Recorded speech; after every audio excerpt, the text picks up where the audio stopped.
নিজেকে মেরে ফেলো না।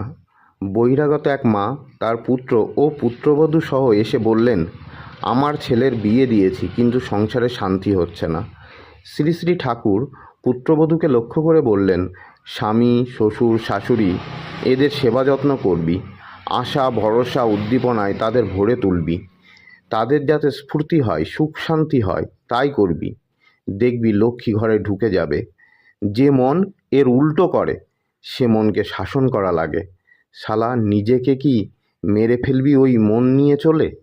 নিজেকে মেরে ফেলো না। বহিরাগত এক মা তার পুত্র ও পুত্রবধূ সহ এসে বললেন, আমার ছেলের বিয়ে দিয়েছি কিন্তু সংসারে শান্তি হচ্ছে না।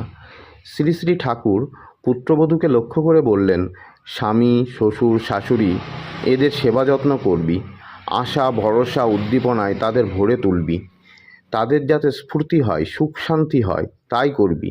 দেখবি লক্ষ্মী ঘরে ঢুকে যাবে। যে মন এর উল্টো করে সে মনকে শাসন করা লাগে। শালা, নিজেকে কি মেরে ফেলবি ওই মন নিয়ে চলে?